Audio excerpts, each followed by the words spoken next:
करतो। भारतीय दलित पॅन्थरच्या कार्यकर्त्याची बैठक आज या ठिकाणी होते आहे।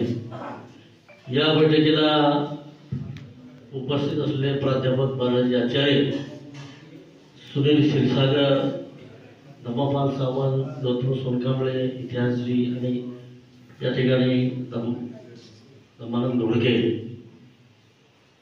भागवत तलवारे आणि या बैठकीचे संयोजक राजीव कांबळे, त्याचे सहकारी शाहीर नितीन कांबळे आणि आपण सर्व मंडळी।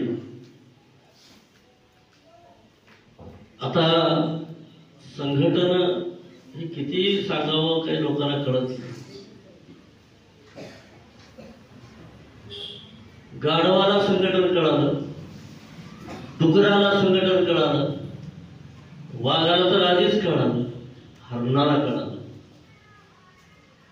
त्यांच्या बी पोटाचा प्रश्न आहे, त्यांना बी भूक लागते, त्यांना बी तहान लागते, त्यांना बी झोप येते, पण ते कळत सोडून बाजूला जात नाही, त्याला संघटन म्हणतात। आम्ही एवढे हराम झालो, आम्ही एवढे लाचार झालो, आम्ही बदमाश झालो, भडवे झालो, दराज झालो। बाबासाहेब आंबेडकरांनी तुम्हाला न मागता आयतं दिलं, आयतं खाऊन मागलो। अरे 2 घंटे आपल्याला बसणं होत नाही, 1 दिवस आपल्याला देणं होत नाही। भविष्याचा काळ वाईट आहे, तुम्हाला माहित आहे। अचानक बैठकीत काय ठरली? उदगीर शहरामध्ये भारतीय दलित पॅन्थरच्या 2 बैठका झाल्या, तिसऱ्या बैठकीचं नियोजन उदगीर शहरामध्ये झालं। उदगीर शहरातल्या हॉलचं बुकिंग झालं, राजीव कांबळेने पावती फाटी त्या हॉलची। भारतीय दलित पॅन्थर उदगीर शहरामध्ये तालुक्यामध्ये वाढत चाललेला आहे, याची धसकी इथल्या मंत्र्याने घेतली। इथला मंत्री बाबासाहेब आंबेडकरांच्या समाजाच्या विचारावर निवडून गेला आणि मंत्री झाला, पण समाजाचं काय? भारतीय जनता पार्टीचा दावणीला बांधलेला हा मंत्री बाबासाहेबांची लेकरं शाळे झाली नाही पाहिजे, बाबासाहेबांची लेकरं हुशार झाली नाही पाहिजे, त्याची खुणगाठ बांधून उदगीर शहरातली मीटिंग कॅन्सल करण्याचा प्रयत्न केला। धर्मादायी गणपतीचं ते धर्मादायी संस्थेचं ते हॉल, त्या हॉलला धमकी दिली गेली आणि जे बाबासाहेब आंबेडकरांचे विचाराचे गद्दार आहेत ते सगळे एकत्र झाले आणि शहरामध्ये भारतीय दलित पॅन्थरची बैठक झाली नाही पाहिजे, याची मीटिंग झाली। आणि त्या मीटिंग मध्ये ठरवलं गेलं, मंत्र्यांना सांगितलं की जेवढे दारू पिणारे ते उद्याच्या आजच्या मीटिंग मध्ये घुसा आणि ती मीटिंग कॅन्सल करा। रात्री 11 वाजता मला गुप्तचर विभागाच्या पोलिसांनी फोन केला, तुमची उद्या बैठक आहे। म्हणलं हो बैठक आहे, तुम्हाला परवानगी आम्ही दिली नाही, पण आम्ही घेतली नाही। आम्ही आमच्या समाजाची बैठक, आमचा प्रचार नाही, निवडणूक नाही, काय नाही। तर म्हणे तुम्ही उद्याची बैठक कॅन्सल करा, तुमच्या बैठकीत गोंधळ होण्याची शक्यता आहे, दारुडे घुसणार आहेत, गोंधळ करणार आहेत।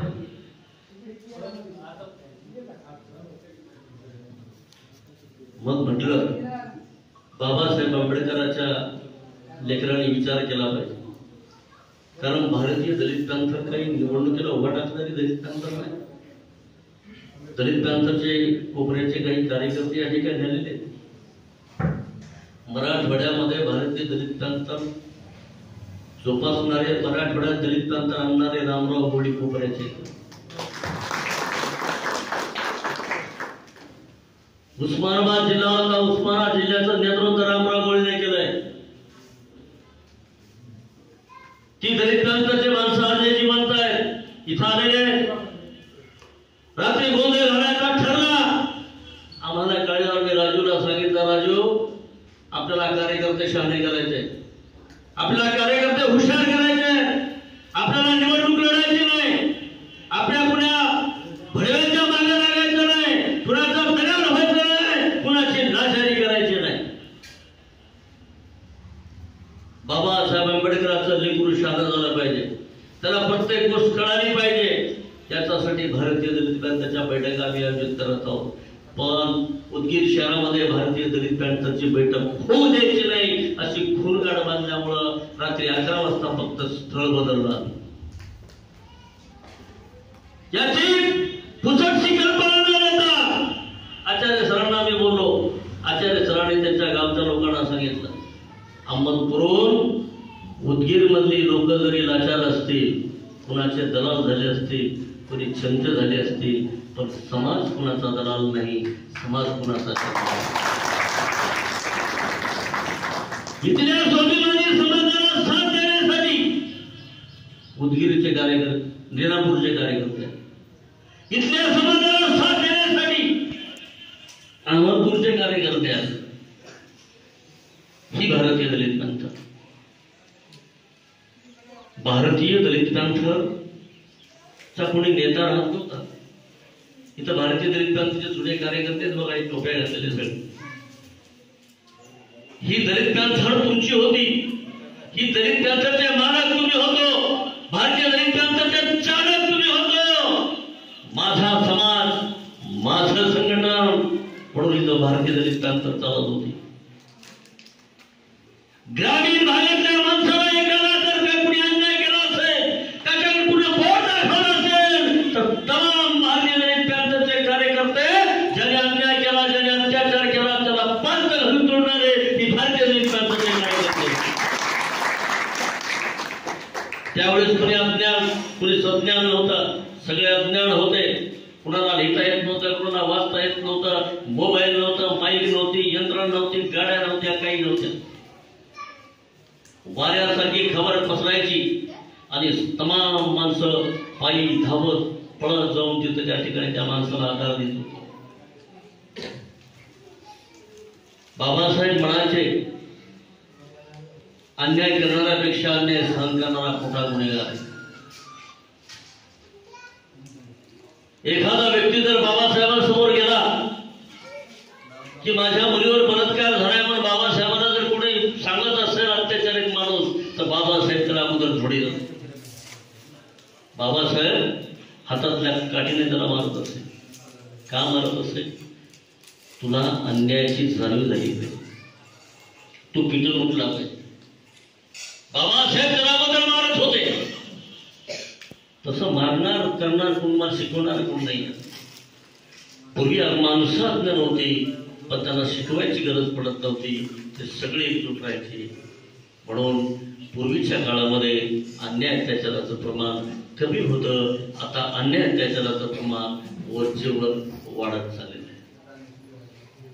आता या अन्याय अत्याचाराच्या विरोधात तुम्हाला उभं टाकायचं असेल तर तुम्हाला एकच काम करावं लागेल. तुम्हाला सर्वांनी एकजूट व्हावं लागेल. एकजुटीची वज्रपण तुम्हाला बांधावं लागेल. बांधल्याशिवाय पर्याय नाही. कारण या देशामध्ये, या महाराष्ट्रामध्ये आपणा सर्वांना एकजूट होऊ द्यायचं नाही. ही खुणगाठ इथल्या प्रस्थापितानं, इथल्या जातीवादी लोकांना बांधलेली. कारण त्यांना 1858चा लढा त्यांना माहीत आहे. कारण ही बाबासाहेबांची लेकरं, ही बाबासाहेबांची लेकरं. आपण पूर्वी नागवंश होतो, नागलोक होतो. ही नागलोक बाबासाहेबांची लेकरं एकत्र झाली. त्या काळामध्ये नाग लोकांनी एका माणसाने 56 लोकांना मारलं. ही आपला इतिहास आहे. जो इतिहास विसरतो तो जीवनामध्ये काही करू शकत नाही, तो निश्चित शंड होतो. पण बाबासाहेबांनी तो इतिहास जागृत करण्याचा प्रयत्न केला. आणि भीमा कोरेगावला बाबासाहेब वंदन याच्यासाठी करतात की तिथला आदर्श तुम्ही घेतला पाहिजे. तुम्ही ताकदवान झालं पाहिजे, तुम्ही धैर्यवान झालं पाहिजे, तुम्ही धीट झालं पाहिजे, तुम्ही समोर आलं पाहिजे. पण बाबासाहेबांच्या त्या विचाराला आता तिलांजली आपण देऊ लागलेलो आहे. या ठिकाणी बाबासाहेबांची लेकरं शंड झाली. ग्रामीण भाषेत बोलायचं झालं तर माणसं आपली गांडूळ झाली. कारण त्या लोकांनी आता कट रचायचं साधन बदललं. 1858च्या लढाईमध्ये जी समाजाची माणसं होती त्या लढाईमध्ये महार व्यक्तीच नव्हते, प्रामुख्याने मातंग समाजाची माणसं होती. मातंग समाज, महार समाज आणि काही इतर समाजाची तुटपुंजी माणसं मिळून त्या ठिकाणी लढा दिला. पण सगळ्यात महत्त्वाचं 1858 लढाईमध्ये मातंग समाजाची माणसं होती, ती एकजुटीने लढत होती. म्हणून या ठिकाणी इथल्या जातीवादींनी, इथल्या मनोवादी लोकांनी पहिला खरा टाकला, पहिलं षडयंत्र, पहिल्या कटाचं पाऊल त्यांनी रचलं की तुमच्यापासून, महारापासून मान वेगळा केला आणि मानापासून महार वेगळा केला. पहिली खिलगी, पहिलं पाऊल त्यांनी उचललं, महारामांना वेगळा केला. पण बाबासाहेबांनी ते जोडण्याचा प्रयत्न केला. बाबासाहेबांनी ते जोडण्याचा प्रयत्न केला. महार समाजाची माणसं हुशार होती, तर त्याच्यापेक्षा मातंग समाजाची माणसं अज्ञान होती. मग त्या माणसाला जागर करण्यासाठी बाबासाहेबांनी मातंग परिषद आयोजित केल्या. सगळ्यात जास्त मातंग परिषद बाबासाहेबांनी घेतल्या. त्या काळामध्ये त्या परिषदेच्या माध्यमातून मातंग समाज एवढा जागा झाला, बाबासाहेबांवर आतून प्रेम करू लागला. त्याचे उदाहरण तुमच्या लक्षात आहे, काही लोक विसरून गेले असतील. कारण त्या काळामध्ये डॉक्टर बाबासाहेब आंबेडकर मुंबईला जात असताना वाटेमध्ये बाबासाहेबांना तहान लागली. पाणी पिण्यासाठी बाबासाहेब उतरले. त्याच्या साधीवादी हॉटेलवाल्यानं बाबासाहेबांना पाणी दिलं नाही. पण त्या हॉटेलमध्ये काम करणारा सोनबा योली नावाचा लाकूड तोड्या माणूस तिथं होता आणि त्या हॉटेलवाल्याचं संभाषण ऐकत होता. महाराज साहेब त्याला पाणी द्यायचं नाही म्हणून लाकूड तोड्या सोनबा योली पळत घरी गेला आणि माठ भरून पाणी आणला. तोपर्यंत बाबासाहेब निघून गेले. सोनबा योली पाणी घेऊन आलंय ते बाबासाहेबांना माहित नव्हतं. पण सोनबा योली पळत गेला, पाणी आणण्याचा प्रयत्न केला, तर बाबासाहेब निघून गेले. सोनबा योलीला वाटलं माझ्या समोर माझे बाबासाहेब बिना पाण्याचे गेले, माझा इथं राहून काय उपयोग. मग तेच गाडगं घेऊन वाट्यावर बसून तिथंच प्राण सोडणारा तो मातंग समाजाचा येवली. हा इतिहास आपण विसरून गेलो. अरे अलीकडच्या काळातला तर इतिहास आपण बघा. त्या काळामध्ये बाबासाहेब आंबेडकरांनी महाराष्ट्राचा 14 तळ्याचा सत्याग्रह करण्याचा प्रयत्न केला. अरे ज्या तळ्यामध्ये कुत्रे मुततात, डुकरं मुततात, गाढव मुततात, त्यांना तिथं संधी दिली जाते आणि बाबासाहेब माणसासारख्या माणूस असून आम्हाला संधी दिली जात नाही. बाबासाहेबांनी लढा पहिला महाराष्ट्राच्या 14 तळ्याचा सुरू केला. तिथं बाबासाहेब पोहोचले. उद्या आंदोलन करायचंय, आज संध्याकाळी बाबासाहेब तिथं पोहोचले. तिथल्या मनोवाद्यांनी बाबासाहेबांना मारायची सुपारी महाराजांना दिली. कुणाला दिली? त्या काळामध्ये गद्दार होते. त्या काळातल्या हरामखोर गद्दार महाराजांना मनोवाद्यांनी सुपारी दिली. पण इमानदार मातंग समाजाच्या माणसाने बाबासाहेबांचं राखण केलं. राष्ट्राला अरे नामांतराच्या काळामध्ये पोचीराम कांबळे सारखा माणूस, लिहिता येत नाही, वाचता येत नाही असा माणूस, तो स्वाभिमानानं जयभीम म्हणायचा. तो जयभीम म्हणतो आमच्यासमोर, उघडपणानं जयभीम म्हणतो, ताठ होणाऱ्याने जयभीम म्हणतो. एवढाच गुण त्या पोचीराम कांबळेचे एक हात तोडले. मनशील का जयभीम, मनशील का जयभीम. दोन्ही हात तोडले, दोन्ही पाय तोडले, हात तोडले, पाय तोडले, तरी तो जयभीम म्हणत होता. त्या पायाकड हाताकड त्याचं लक्ष नव्हतं. तरीही मनोवाद्यांनी त्या पोचीराम कांबळेला बनीत पेटून सळत्या बनवेमध्ये फेकून दिलं. तरीही पोचीराम कांबळे जयभीम म्हणत मरून गेला. तो पोचीराम कांबळे जे नामांतर आपण कधीच मागितलं नव्हतं, त्या नामांतराची मागणी इथल्या प्रस्थापित लोकांनी केली. आपल्या सर्वांना भावनिक केलं आणि भावनेच्या आहारी आपण सैरावाला फिरू लागलो, नामांतरासाठी आंदोलन करू लागलो. त्या नामांतराच्या काळामध्ये आपल्या या बहिणीची तुटली गेली, आपल्या भावांना कापलं गेलं, अनेकांच्या झोपड्या जाळल्या गेल्या. हे स्वाभिमानी ते आपण विसरतात. त्या लोकांनी बाबासाहेबांच्या नावासाठी आहुती दिली, प्राण गमावून. तो विसरणार आहे का? आपण विसरून गेलो, आपण शंड झालो. त्या काळामध्ये कुणाला नोकरीची गरज नव्हती, कुणाला कर्ज मिळेल याची हाव नव्हती, कुणाला अपेक्षा नव्हती, कुणाला आमदार व्हायचं नव्हतं, कुणाला खासदार व्हायचं नव्हतं, कुणाला नगरसेवक व्हायचं नव्हतं. अरे सरपंच बिरपंच तर कुणी कुत्र्यासारखं विचारत नव्हतं. अजिबात कुणाला कुठली पदाची अपेक्षा नव्हती. पण माणसं बाबासाहेबांच्या विचारानं पेटून उठलेली होती आणि त्यांना वाटत होतं हे माझं आहे, हे माझं आहे, हे सगळे माझे आहे. म्हणून आमच्यासाठी, माझ्यासाठी, माझा समाज, माझं संघटन, माझं समाज आहे, माझ्या समाजाचं आहे, हे सगळं काही माझं म्हणत होते. पण आज आपण सगळं विसरून गेलो. फक्त मी म्हणत आहोत, मी आणि माझा भाऊ, माझं नातलं, माझं घरालं, माझं विस्तारण, याच्यामध्ये आपण अडकलेलो आहोत. अहमपणामध्ये आपण गेलेलो. प्रत्येकाच्या कानामध्ये विष पेरले गेलेलं आहे.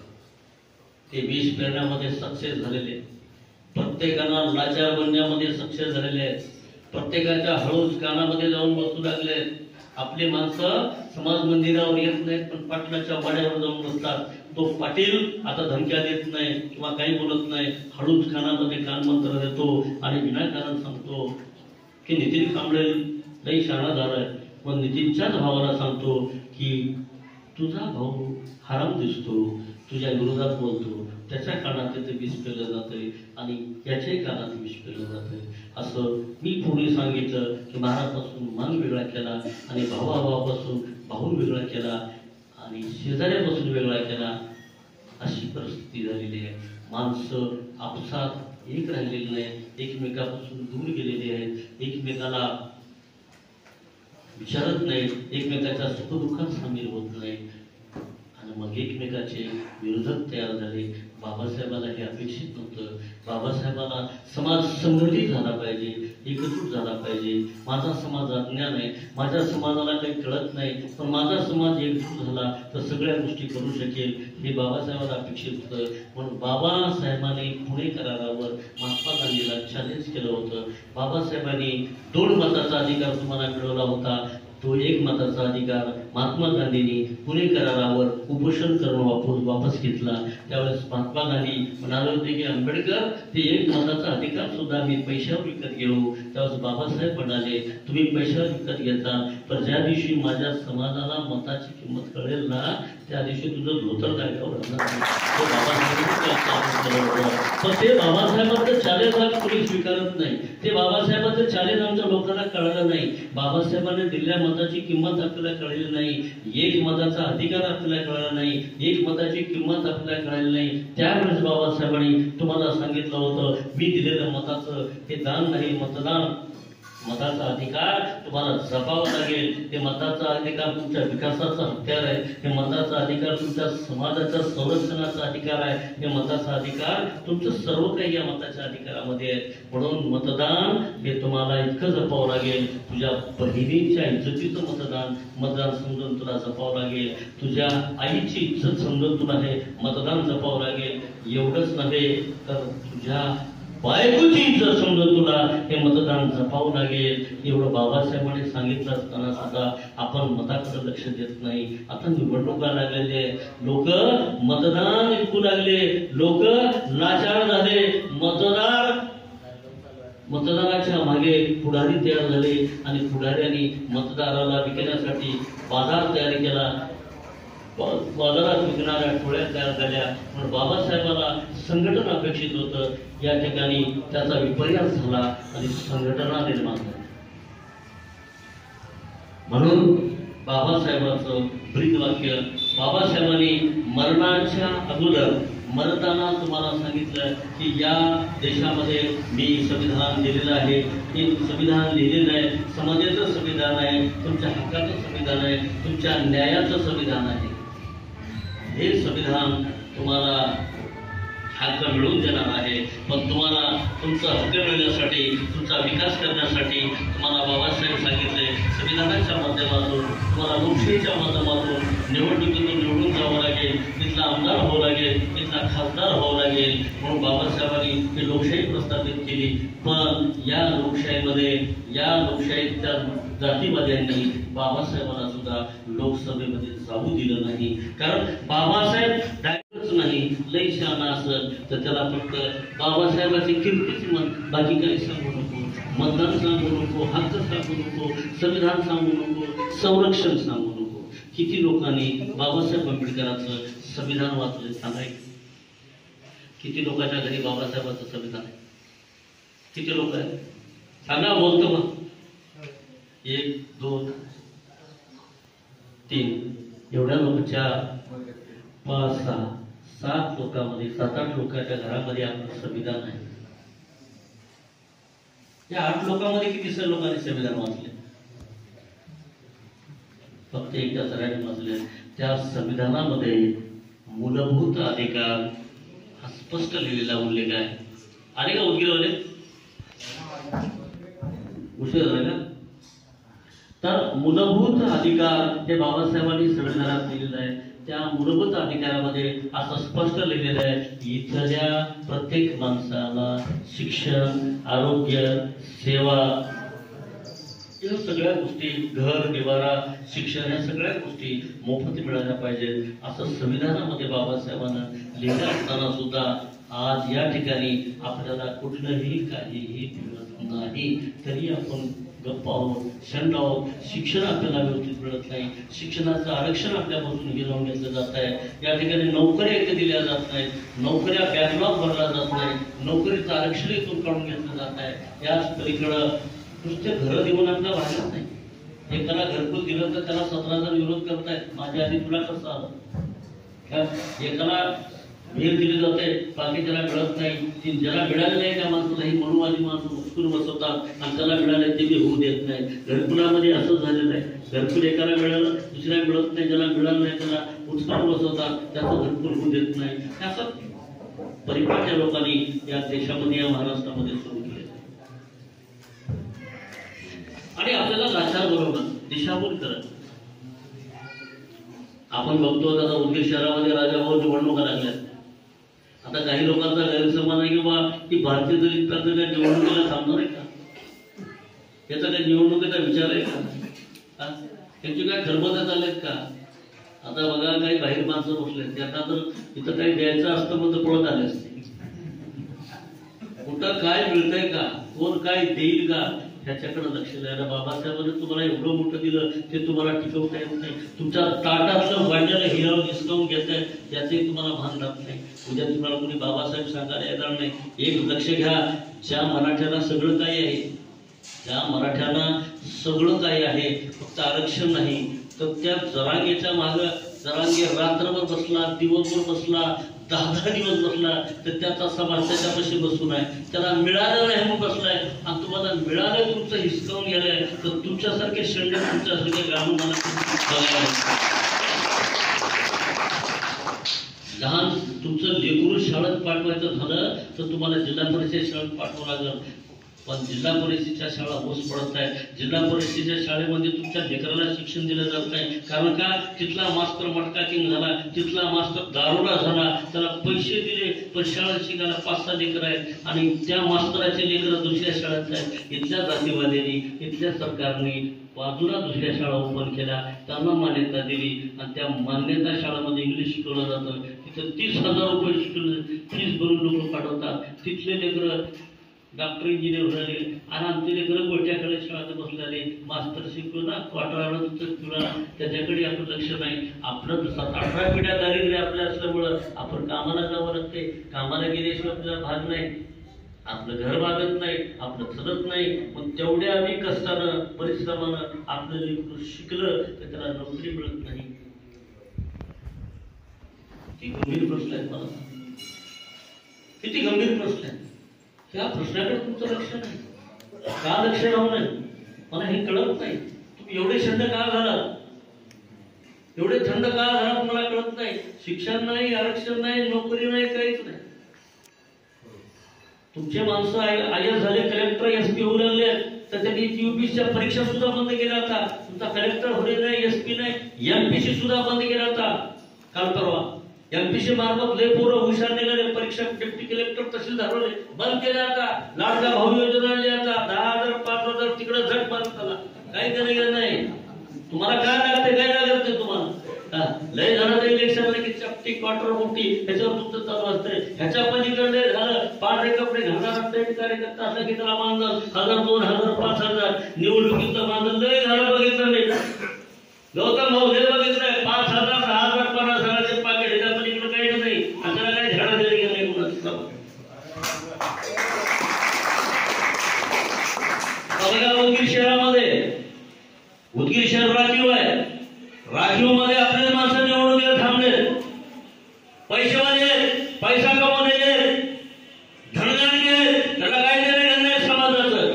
आपले माणसं बेकार आहेत, नोकऱ्या नाही चाकऱ्या नाही काय नाही, मायबाप प्रमाण आहे, खर्चाला पैसे नाही. इथल्या RSS मध्ये सकाळी ठरलं जात आहे. काय ठरलं जात आहे? वाण्याचे मराठ्याचे लिंगायताचे बामणाचे लेकर शाळा शिकतील तर आम्ही शिकू. पण जी बामणाची हिंदूची मराठी लेकरं आहेत त्यांच्या लेकरांना सकाळी पहाटे शिक्षण दिलं जातंय की महारड्यातला कोणता पोरगा हुशार आहे त्याच्यासोबत दोस्ती करा, त्याला 2-4 दिवस चहा पाजा, त्याच्यानंतर त्याला सुपारी खाऊ घाला, सुपारी झाल्यानंतर त्याला दारू पाजा, बियर पासून सुरुवात करा. त्याचा मी बळी पडलेला आहे, त्याचा बळी सुद्धा मी पडलेला आहे. मी स्टेनो मध्ये महाराष्ट्रात पहिला आलेला माणूस आहे. मला एका RSSच्या मारवाड्याच्या पोरानं नरेंद्र अग्रवाल नावाच्या दोस्तानं माणसानं दोस्ती केली आणि जवळ बसून बियरचा बोटाला येईल तेवढा थेंब माझ्या गिलासात टाकला आणि मला चेस करायला सांगितलं. त्या एका थेंबाने मी चेस करत गेलो, पुन्हा 2 थेंब झाले, एक टोपण झालं, पुन्हा कप आला, कपाहून गिलास झाला, गिलासाहून एक बाटली झाली, बाटलीहून 4-4 बियर झाल्या, 4-4 बियरनं काय होऊन गेलं, कॉकटेल म्हणून थोडी 90 टाकायला सुरू केली, ती मिसळून केलं तरी मी छान नाही गेली. त्याच्यानंतर सिगरेटची राख मध्ये टाकायला सुरू केलो. हे RSSचं षडयंत्र आहे. आमच्या कोपऱ्यावर आलेली काही माणसं आहेत त्यांना माहित आहे, माझ्यासारखा दारुड्या या महाराष्ट्राने देशात नसतात.